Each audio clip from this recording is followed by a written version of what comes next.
Hello everyone, Just Podcast TV is here. Please don't forget to like and subscribe and hit the bell icon to get notified on new contents. Episode 102, Going Fishing. James peered beneath the surface of the water.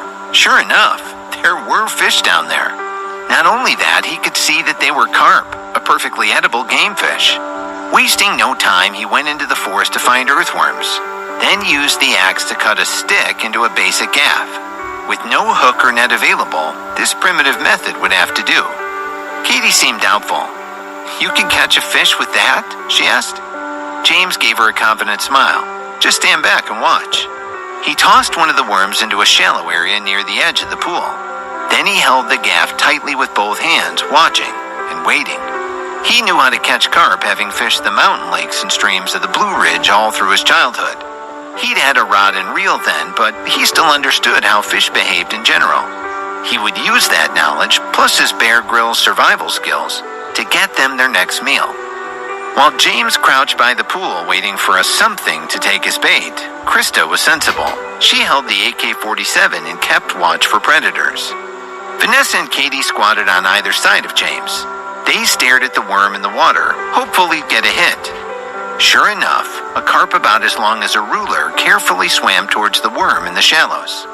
Vanessa could not hold in her excitement. She patted James's shoulder and pointed at the spot in the water, indicating for him to pay attention. The fish was coming. James just shook his head at her. He used his eyes to tell her to stop moving around. He knew not to speak. It would spook the fish. But while he was briefly distracted, the carp darted in and gobbled up the earthworm, then quickly disappeared into the depths of the pool. Vanessa and Katie couldn't help but feel dejected. But James put his finger to his mouth and signaled them to keep quiet. Then he threw another worm into the water and waited patiently. This repeated 3 more times. Each time, the fish took the bait before James could get a clean strike with his spear. He threw in a 4th worm, their last one, and waited. Just as the ladies were about to lose their last bit of patience, a 2-foot-long carp swam lazily into view. The large fish slowly patrolled the shallows. Its fat head scanned the area, alert for danger. 5 smaller fish remained on the outskirts, not daring to cross the big one. It was obvious that it was the king of this little pond. What it didn't know was that the real king at the top of the food chain was standing nearby, ready to depose it at the tip of his sharp spear. The moment Vanessa saw the big fish, her eyes widened. She was so thrilled that she began wiggling with joy. James opened his eyes wide and stopped her reckless movement. The big fish hesitated a long time before it finally approached the worm. When its mouth opened to take it in, James sprung. With lightning speed, he stabbed the gaff into the water. The stick pierced the surface, splashing water in all directions. The sand at the bottom was instantly stirred up, causing the area to become murky with silt. Vanessa and Katie could not see the sharpened end of the gaff beneath the surface. They stood up at the same time and looked at James anxiously. "Did you catch it? Did you catch it?" Katie asked eagerly.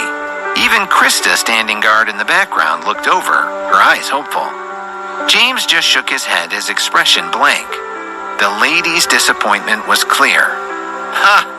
Just as their shoulders slumped, James pulled the gaff from the water with a dramatic splash. The fat carp, which looked to weigh close to 10 pounds, flapped helplessly on the sharpened tip. He laughed. "Looks like it's grilled fish on the menu today." The women wanted to punch him. "James, do you want to be beaten? Don't mess with our heads like that." James pulled the big fish off the stick and casually tossed it on the shore. "I did my part," he said. "The 3 of you can decide how to prepare it." After that, he went back to the cave and rested comfortably on the bed. He knew they could handle it completely, and he wanted to get a good rest before going out in the afternoon to find more food. On the side of the pool, Krista began to gut the fish with the axe. Katie assisted while Vanessa held the spear and kept guard. Krista was her usual capable self. Not long after, she had the fat carp completely gutted and cleaned. Vanessa and Katie disposed of the guts far from camp. They'd had enough leopard encounters for one lifetime. The women returned to the cave together and secured the fish between wooden sticks, then held it over the fire and started to roast it. The fragrance of grilled fish quickly filled the cave. James had fallen into a deep sleep, but he was woken up by Vanessa holding a small piece of golden grilled fish in front of his eyes. He didn't say anything. He took the meat and ate it, his mouth full of delicious oil. Krista was a well-organized person, and she had a plan. Because the carp was so big, she divided the meat in half. They ate the first allotment for lunch right then, while the other half was left for dinner that night. After finishing the wonderful lunch, James said, "I'm going out this afternoon. You guys stay near the cave. Don't leave the area and stay alert. I'll leave the gun with you." He then picked up and headed toward the forest. Vanessa chased after him. "Where are you going?" she asked, her eyes showing that she did not want him to leave. "I'm going out to find more food," he said. The weather was excellent. He had to take advantage of this window to stock up on enough food for everyone. "Can I go with you?" she asked hesitantly. "Sorry, but no," he responded kindly. "It's too dangerous out there." Vanessa hugged his arm. "But I want to go with you," she pouted. She looked at James like a child. He was starting to waver. Those cute eyes were getting to him. Krista came over from the cave. "Let her go with you," she said gently. "The two of you can look out for each other." James thought for a while, then nodded. "You're right," he said. "Okay, she can come." Vanessa jumped up in joy when she heard him agree. Katie walked over with the AK-47 and handed it to James. She wrapped her arms around his neck and whispered in his ear, "Be careful, and come back soon. Krista and I will be waiting." James kissed her forehead. "Don't worry," he said. "We'll be back soon." Then he slung the rifle across his back, took Vanessa by the hand, and walked downstream. Krista and Katie stood at the entrance of the cave watching them leave. It was as if they were sending their husbands off on a long journey. James and Vanessa disappeared into the forest. Only then did the two women reluctantly look away and return to the cave. Episode 103. Several surprises. "What kind of food do you think we're going to find today?" Vanessa asked. "You'll know when we get there," James answered cryptically. Vanessa stuck her tongue out at him. "Why the big secret?" she complained. He just ignored her. The farther they went downstream, the more ponds they encountered. He knew they'd be stocked with fish, and those fish would travel back and forth between the ponds. After about 2 miles, he stopped at a shallow section of the stream. "Why are we stopping here?" Vanessa asked. He still didn't say anything. He just picked up a stone and threw it into the shallows. The stone splashed into the water, stirring up the mud beneath.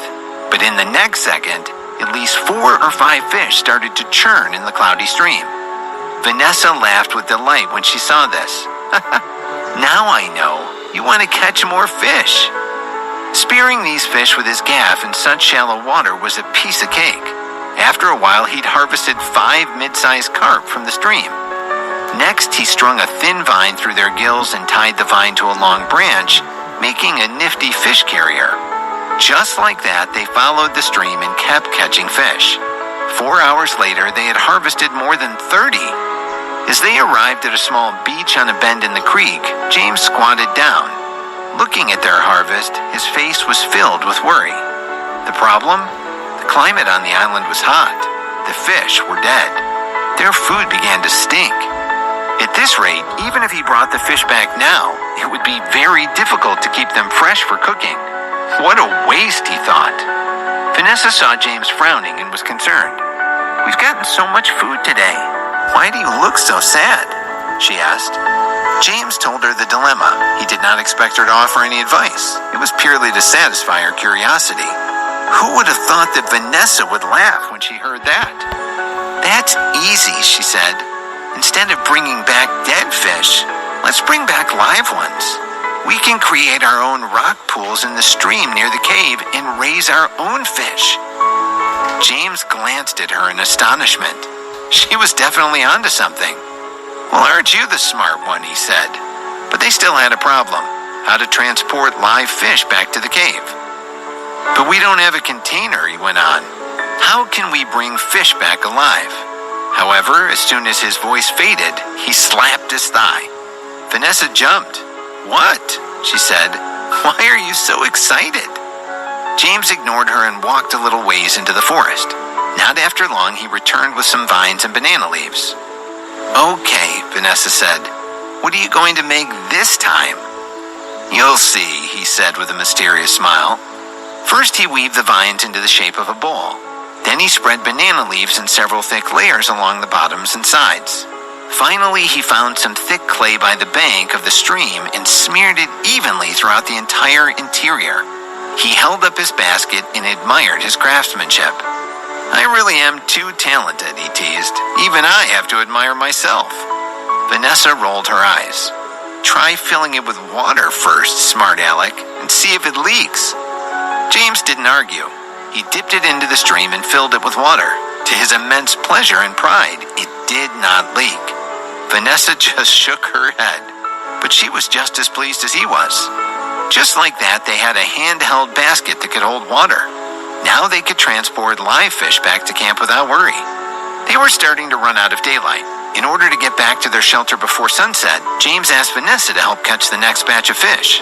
He first built a stone corral on the edge of the shallows, leaving a narrow entrance on the upstream end. Then he told Vanessa to go farther upstream and start walking towards him. In this way, she would chase the fish into the enclosure, where they couldn't escape on the downstream side. It was another Bear Grylls trick. It worked just as planned. Vanessa's deliberate splashing as she waited frightened the fish, sending them fleeing downstream. They swam unknowingly into the entrance of the stone pen and could not find their way out. James completed the trap by blocking the upstream entrance with stones. Now they could easily scoop the fish out of the water and onto the shore, where they would pick them up and place them in the water-filled basket. There were 10 fat fish, carp and 1 or 2 other species, thrashing around in the crowded enclosure. Vanessa happily regarded the results of their efforts. "Wow, we caught a lot of fish," she said. "Let's get them in the basket," James said. "The sun will set soon." Working quickly, the two of them got the fish onto the shore and placed their slimy, wiggling bodies into the water basket.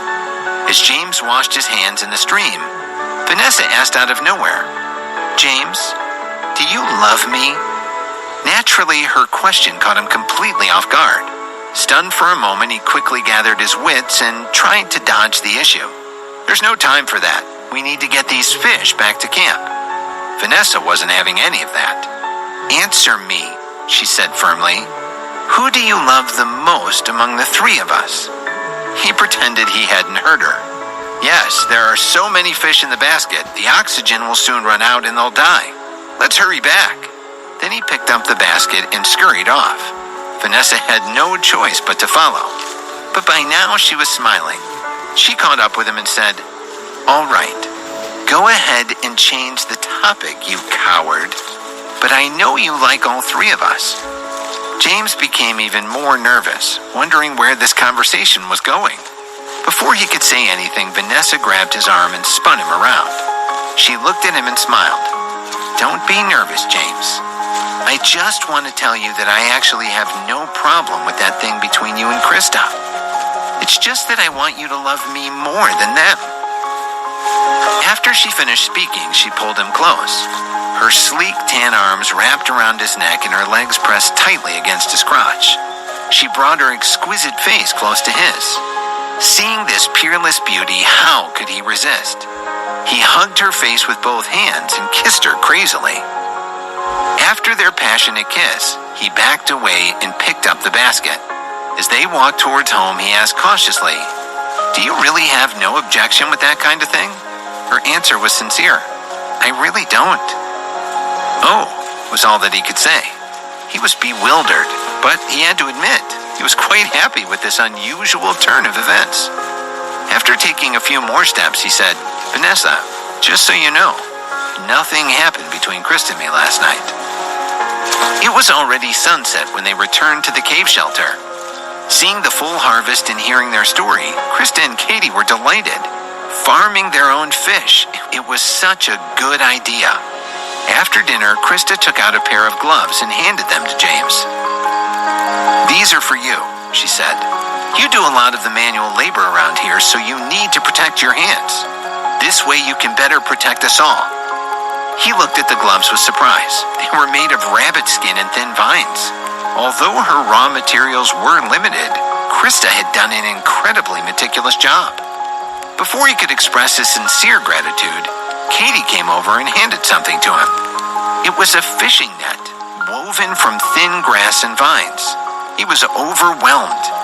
A fish net and gloves. Krista, Katie, I am in awe of your talents. Obviously, while he and Vanessa were out looking for food, these two had not been idle. Under such primitive conditions, they were able to produce such practical things for all of their survival. James could only sigh.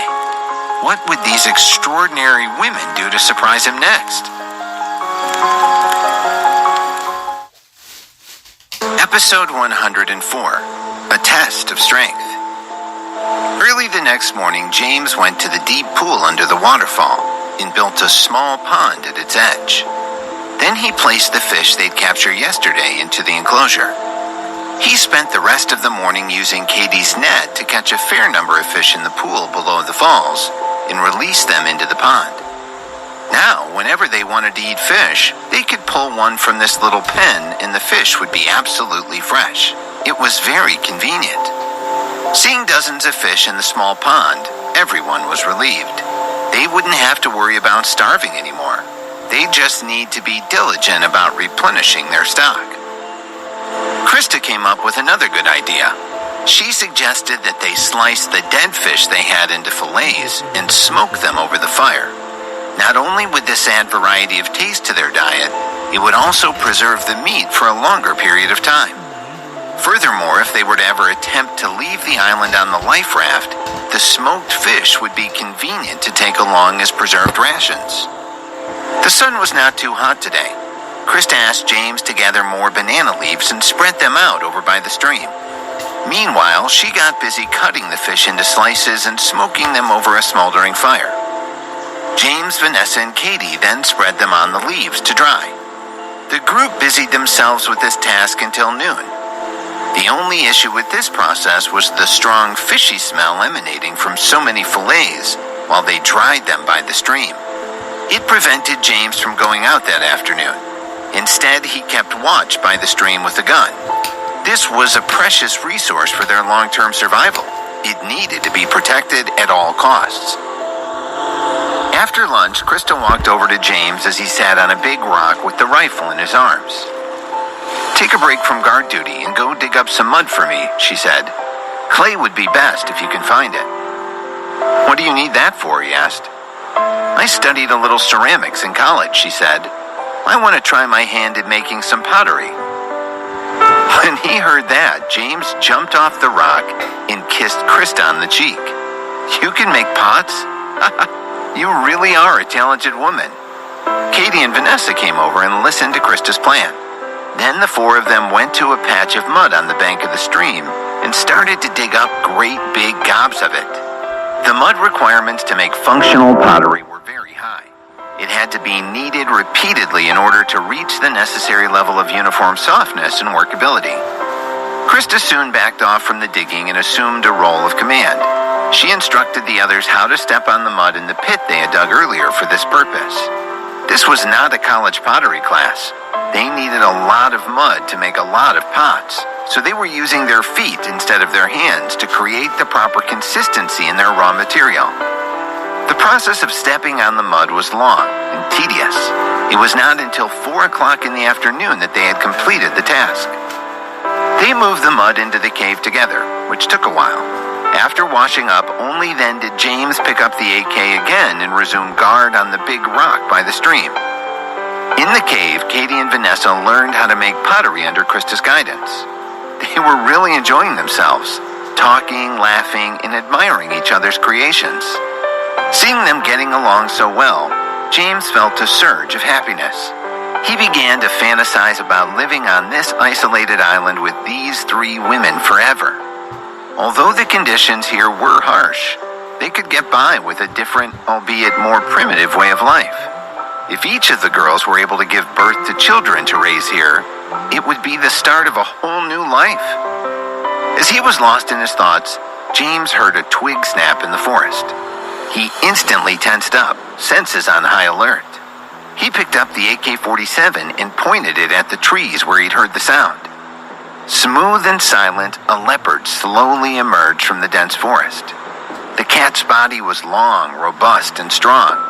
Its golden fur mixed with black spots had perfectly camouflaged it in the tropical vegetation under the dappled sunlight. If it wasn't for James's keen hearing, he probably wouldn't have even seen the beast until it was too late. This was an adult leopard, an extremely dangerous predator. It stared at James and bared its sharp fangs, probably never having seen a human before, but definitely not threatened by him. James figured that once again the cat was attracted by the pungent smell of the fish. It kept looking over at the rocks where the fillets were drying, swishing its tail and growling. Facing the leopard, James did not panic. "Ladies," he called out, "stay in the cave and don't move." He knew it was probably an enormously stupid thing to do, but he really wanted to test his true strength. He slowly put down the gun and picked up the axe he'd been keeping by his side as a backup weapon. When she heard his warning, Vanessa appeared at the mouth of the cave and called out, "James, what's wrong?" At that very moment, the jungle leopard made its move. It let out a deep roar and pounced towards James with frightening speed. Katie and Krista tossed aside their half-finished pots and joined Vanessa by the door. There, the three of them watched the frightening scene unfold. James dodged nimbly and easily evaded the leopard's charge. "Don't worry, I'm fine," he called out, sounding alarmingly flippant. "Since there's food being delivered to our doorstep, we'd be fools not to accept it." The leopard belonged to the feline species. It was naturally agile and had amazing speed.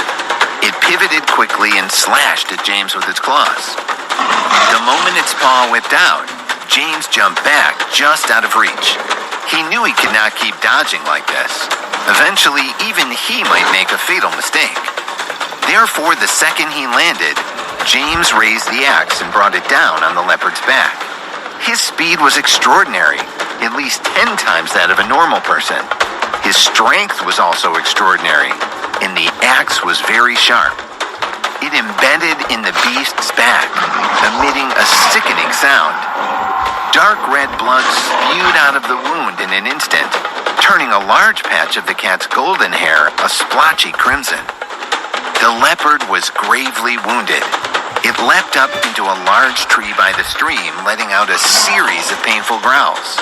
It probably didn't expect this strange creature to be so powerful. James looked up in the tree, considering his next course of action. The cat was completely enraged. In an instant, it leapt off the tree. The women watching at the mouth of the cave covered their eyes in terror. This time, James did not dodge. He raised the axe above his head with both hands and held it firm. The leopard flew in the air. It didn't seem to come into contact with James at all, but there was a sound like a cotton sheet being ripped down the middle. The next thing the three beauties knew, the beast was lying heavily on the ground. Its huge body twitched twice and then stopped moving. James was lying next to the carcass, motionless. They couldn't tell if he was dead or alive. Confident the leopard was no longer alive, but horrified that James might not be either, they rushed over to his body, crying out over each other, "James! No! You can't die!" His eyes were tightly shut. He didn't move. They shook him with tears in their eyes, imploring him to wake up. Suddenly his eyes popped open. "All right already, I just survived a leopard attack. I don't want to be shaken to death by you three." Seeing that he was messing with them, the ladies immediately began beating on him. "You son of a... Damn you, James! How dare you trick us?" He could only cover his head and beg for mercy as they rained blows down on him. Once things simmered down, they examined the leopard's corpse lying off to the side. It was huge. While the women carefully sized it up as potential meat, James had another thought. Now he had a little more understanding of his own strength.